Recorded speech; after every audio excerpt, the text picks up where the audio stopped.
Okay, so biomedical engineer, when I think about the word biomedical, I hear medical in that word, and we can deal with medicine or medication, and if you needed medication, you would be dealing with something with your body or your health. And then we know engineer is someone who is trying to be a problem solver and solve something. So a biomedical engineer would be somebody trying to solve a problem for somebody's body or health. So if you look at the picture in your lab notebook, I see that there is a girl in a harness. And then I see here in the lab coat that this person must be a biomedical engineer. So she's trying to solve some type of problem for this girl in the harness. And just by looking at this, I'm not quite sure, but just by looking at this, maybe something is wrong like with her legs or her knees or something, and she can't make it up those stairs. So this person, the biomedical engineer, has created some type of harness for her to be able to move up stairs just like me and you. All right, you should have picked up your STEM kit at school. And Ms. Renesiah is going to kind of go through what would be in your STEM kit, and I will be talking about how we're going to kind of put this together. We have a couple of paint stirrers, some pipe cleaners,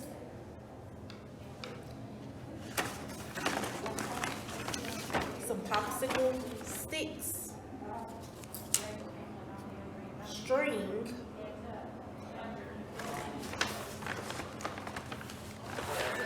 rubber bands, skewers,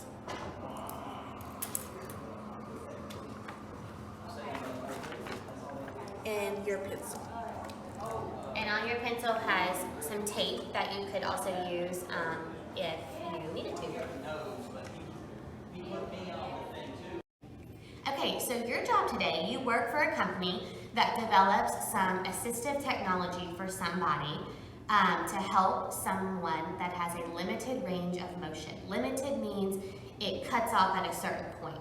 You and me have full range of motion, meaning we can use all of our muscles and body parts to reach something. So let's try that out. Let's look at our full range of motion. So you should be sitting in a chair, sit up straight, and let's think about the muscles and the body parts we use if I wanted to reach something all the way across the table. I see some hand sanitizer over there, so I'm gonna try to use my full range of motion to reach it. Try this with me. All right, let's stand up. Okay, now what body parts did we use when we just stood up? I used my legs, our knees, and now I want to try to reach that all the way across the table.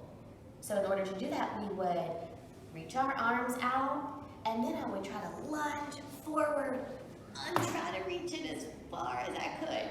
I still can't reach it all the way over there, but I'm super, super close. Okay, and to do that, we had to use our waist, maybe some of our back muscles, our shoulders, our arms. We use all kind of body parts, okay? Somebody with a limited range of motion, though, would not be able to use all of that like we did. Someone with a limited range of motion, try to put your arms and your elbows next to your waist. Now I want you to try to reach that without moving your arms. It's very difficult, right? You cannot even, it doesn't go anywhere. So our job today is we're going to create a tool, a reaching tool, using the materials we see here to get somebody with limited range of motion to be able to still reach that hand sanitizer bottle across the table. Okay, so in order to create our tool, we need to kind of think like, what does my device need to have? Like, what does it require it to look like? And if I wanted something to be able to reach all the way across the table, I would need something that would need to be rather long. So looking at some of my materials, I can kind of think like, okay, where would I start? Which one of those is a long thing? I see some things that are long, but then also thinking like, what if I was by myself at home and I needed to get something all the way over there? I wouldn't want that device to be able to, what if it broke when I was sitting here? Then I would really have another problem, right? So I would need something to also be strong and sturdy. So now looking at my materials, I can kind of eliminate some other things and think about maybe where I would start, which ones I would need to start with in order to build my device. And then if I needed to grab it and bring it to me, I might need something that has like some type of shape at the end. And if you look at some of these examples, maybe you've seen something like this before. I know I've seen some of these grabbers before, especially for my fireplace. I know I would need that to be able to grab wood to put it in the fire instead of my arm. So kind of think about what kind of shape or how the end of your device should look like.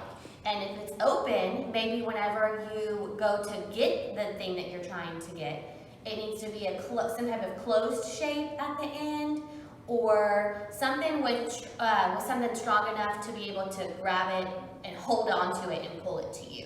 So what I want you to do is in this box, kind of think about our requirements. We can write that our device needs to be long, strong, have some type of closed shape at the end of it. And then over here, I want you to just look at what you have in front of you, all of the materials that we pulled out of the bag, and kind of go ahead and think about, draw something out that you're thinking how you can construct that. What do you have in your brain right now? And I want you to put it onto the paper. Okay, so now I want you to go ahead and construct what you planned out onto the paper. And remember, if it doesn't work the first time, that's okay. Engineers fail, but in the time that they failed, they think about how they can add to it or what they can add to make it better. So that is what you're going to do. If you fail the first time, it's okay. You have several things in front of you that you can add to it to make sure that it will be able to reach the item that you're trying to get.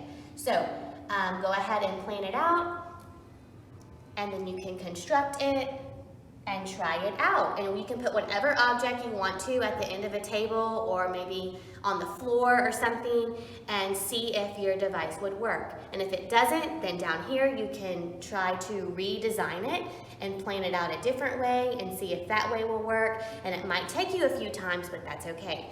After that, then you can kind of reflect on how were you like a biomedical engineer? How did you help somebody? How did you solve somebody's problem using their health or for their body?